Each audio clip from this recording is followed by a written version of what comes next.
Hello good people, welcome back to this channel. I hope you're all doing well. Thank you so much for the support you're giving us. We don't take it for granted. For those who are new to this channel, kindly subscribe. My name is Erina from Rain Local Poultry Farm. We are located here in Entebbe. We sell day 1 old chicks, 1 month old, mature cocks and hens. Those who would like to contact us, you can come through 0763 791 448. God bless you all. This video is all about the mistakes. Today we are going to talk about the mistakes, about 5 mistakes that most people make when building a chicken house. I just want to give you just five of them when they're building a chicken house or coop, which makes it so hard for them to make any profits or progress. And these mistakes could be actually as simple, but you may not be knowing. They may be simple to correct, but you may not be knowing. So let's look at the 5 things you must take care of when constructing a chicken house or coop. Point number 1 is spacing. Look at that coop and the space that we gave. That is in the coop itself. So many people assume that just because chickens are birds, they don't need space, so they let them just meander anyhow, or they just be squeezed in just a small room, and yet it's a big number, of which it's not true. They also need space to grow. People think that if they just keep them like that, or they just keep them anyhow, they can grow very well and maybe just roam around, but it's not true. The truth is chickens need a good spacing for them to grow very well, and not to peck on themselves or each other, and even prevent diseases brought by overcrowding. They need to exercise. That means the space has to be provided for them, and it has to be professional or enough per chicken. So you must take into consideration when you're building your coop or house for the chickens, that space that you give them must be of a reasonable one. Let me say, the space has to be professional or enough for them to exercise. Point number 2, these chickens, you see, need aeration. They need aeration to grow very well, because their poo builds up a lot of ammonia.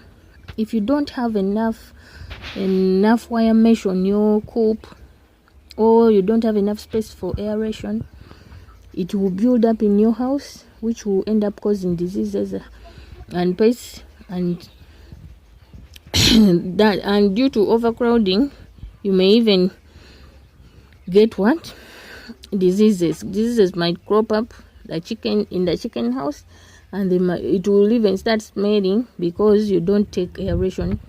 Because you didn't take aeration into consideration. So when you're building, consider aeration. I think it's a simple rule to follow, especially if you're keeping chickens in a small space. Follow that rule properly, so that your chicken's house or coop is ever clean and smelling well, not to pollute the environment. Make sure that at least 2 sides of your coop are open with wire mesh or any other wires, to make sure that there is good aeration in your chicken's house.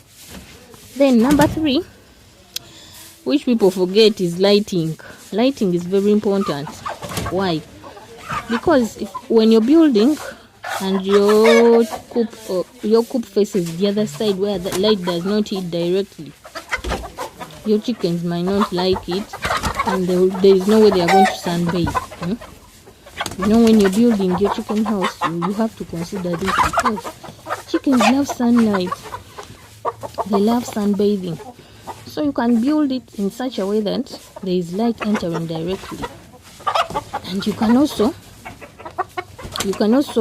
if it's a storage one, you can put transparent sheets if you're planning to build a storage one, which allows in enough light. It will also help you in avoiding overcrowding, maybe in one corner, because they will be able to move around.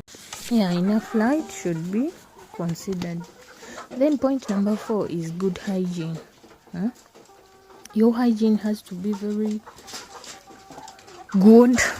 Or hygiene is very important or crucial because to help in the prevention of diseases. Remember, when ammonia builds up in your chicken coop or house, they will be attacked by respiratory diseases and other kinds of diseases, which may spread so easily to the whole flock. So avoid bad smell by changing beddings.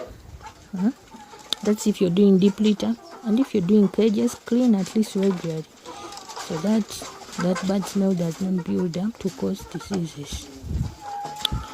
So make sure that your chicken coop or house is easy to clean, whether it's deep litter, cages, or whatever it may be. Then point number 5 is that is the last point. It's building your chicken house or coop in such a way that removing eggs is simple, so that you don't disturb the chickens when they are laying. So make sure that collecting eggs from your coop or house is easy for you, and you cannot disturb your chickens when they are laying. You can even introduce laying boxes at around 4 months, so that they get used to them and they don't litter the eggs, or they don't just lay anywhere in the coop. Let me hope you have learned something today and you not make these mistakes when building chicken coops or houses. Thank you so much for following, guys, liking us, commenting, and of course sharing. God bless you, and meet in the next video. Those who would like to contact us, kindly call on 0763 791 448. Shall be ready to serve you. Remember, we have day 1 old at 3,500, 1 month old chicks at 9,000, mature cocks and hens. Prices are negotiable. We are located here in the interior of Awaitarabi Road. Thank you so much. God bless you. Keep on following and liking the videos. Bye bye for now.